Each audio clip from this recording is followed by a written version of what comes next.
ధాన్యం కొంటారా కొనరా ఒక్కటే మాట. సూటిగా సమాధానం ఇస్తే ఇష్యూ అక్కడికి అయిపోతుంది. రాష్ట్ర ప్రభుత్వం ప్రత్యామ్నాయంపై దృష్టి పెడుతుంది. కానీ కేంద్రం సూటిగా సమాధానం చెప్పదు. నాంచుడు ధోరణి. ధాన్యం సేకరణ విషయంలో మోదీ సర్కారు దాగుడు మూతలాడుతోంది. రాష్ట్ర ఆర్థిక ప్రగతికి మోకాలడ్డుతోంది.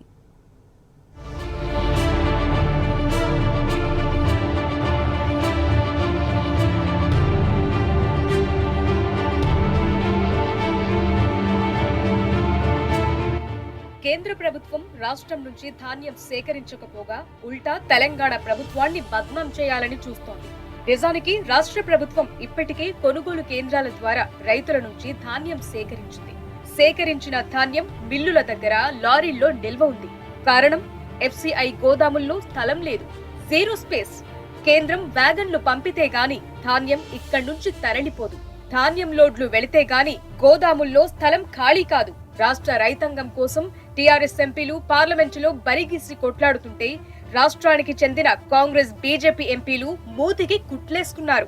నిజానిజాలను కప్పిపుచ్చి నిస్సిగ్గుగా ప్రభుత్వం మీద బురద జల్లాలని చూస్తున్నారని civil supply corporation chairman Mareddy Srinivas Reddy మండిపడ్డారు. రాష్ట్ర ముఖ్యమంత్రి గారు పెద్దలు కల్వకుంట్ల చంద్రశేఖరరావు గారు మీడియా ద్వారా పత్రికల ద్వారా రైతాంగానికి అప్పీల్ చేయడం జరిగింది.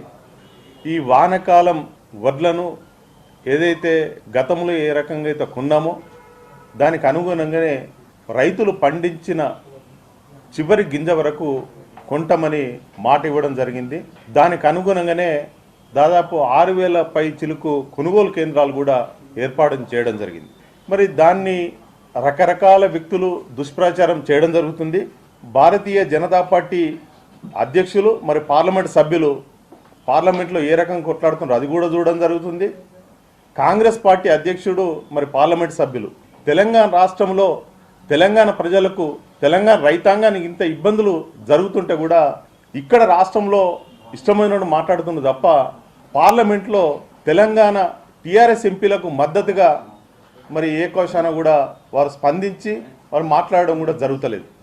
రాష్ట్రం నుంచి ధాన్యాన్ని తరలించడానికి వ్యాగన్లు పంపటంలో కేంద్రం పూర్తిగా విఫలమైంది. దాంతో ఎఫ్సిఐ గోదాములు నిండిపోయాయి. ఫలితంగా స్థలం లేదని ధాన్యాన్ని తీసుకోవటం లేదు. వడ్ల బస్తాలతో వందలాది లారీలు ఎఫ్సిఐ గోదాముల దగ్గర పడిగాపులు కాస్తున్నాయి. కేంద్రం వ్యాగన్లు పంపకపోవటమే అందుకు కారణం. రాష్ట్రం ఏర్పడ్డ కొత్తలో పంజాబ్ నుంచి బియ్యం దిగుమతి చేసుకునేవాళ్లం.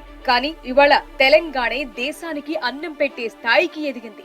దీన్ని జీర్ణించుకోలేని మోదీ ప్రభుత్వం అంకెల గారడి చెప్పి తప్పించుకుంటోంది. నిజానికి రాష్ట్రాల నుంచి ధాన్యం సేకరించడం, ఎంఎస్పీని నిర్ణయించే బాధ్యత కేంద్రానిదేనని 45 ఏళ్ల కిందటే చట్టం చేశారు. బీజేపీ ఆ విషయం మర్చిపోయింది. కేంద్ర ప్రభుత్వం రకరకాల నిబంధనలు పెట్టి ఏ రకంగా అయితే అడ్డుపడితే బియ్యం తీసుకోకుండా ఉంటుందనే ఒక ఆలోచనతోటి దురుద్దేశంతో కేంద్ర ప్రభుత్వం అవలంబిస్తున్న చర్యలు 700 వెహికల్లు గత వారం రోజుల నుంచి ఎఫ్సిఐ గోడౌన్ దగ్గర పడిగాపులు కాస్తుందంటే ఒకసారి ఆలోచన చేయాలి.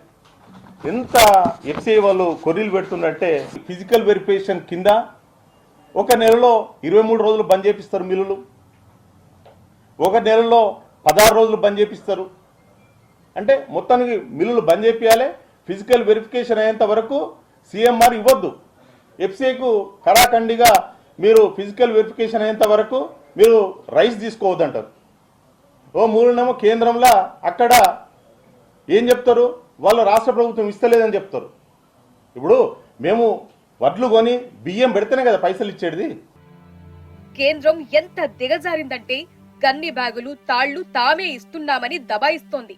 వాస్తవానికి కొత్త గన్ని బ్యాగుల కోసం సివిల్ సప్లై కార్పొరేషన్ సీజన్ కు 3 నెలల ముందే ఆర్డర్ ఇచ్చింది.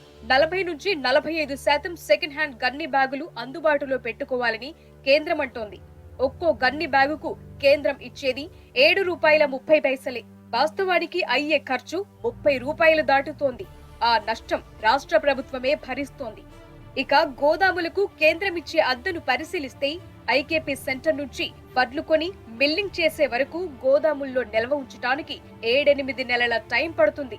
అందులో కేంద్రం కేవలం 2 నెలలకు మాత్రమే అద్దె చెల్లిస్తుంటే మిగతాది రాష్ట్ర ప్రభుత్వమే భరిస్తోంది.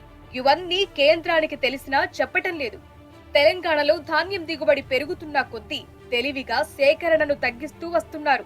ఇది ముమ్మాటికి రాజకీయమే.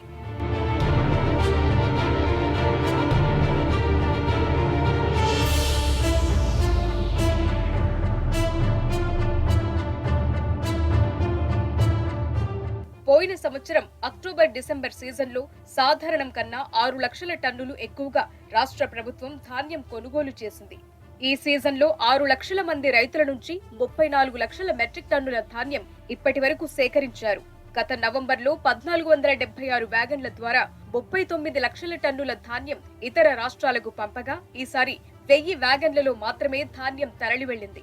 వాస్తవాలు ఇంత స్పష్టంగా కనిపిస్తుంటే కేంద్ర మంత్రులు మాత్రం నిస్సిగ్గుగా అబద్ధాలు వల్లెవేస్తున్నారు. 1920 యాసంగి సీజన్లో దాదాపు 1 లక్ష మెట్రిక్ టన్నులు కూడా పర్మిషన్ ఇస్తామని ఆపడం జరిగింది.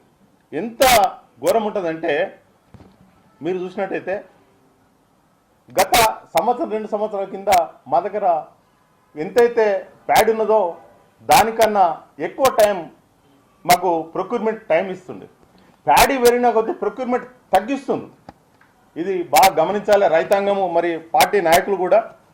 దాదాపు గోదాంలో బియ్యం నిల్వలకు స్థలాలు లేకపోవడం వల్ల గత 4-5 రోజుల నుంచి 11 జిల్లాల్లో దాదాపు 800-900 లారీలు మరి పడిగాపులు ఎఫ్సీఐ దగ్గర ఆగినాయంటే మీరే ఆలోచన చేయాలి.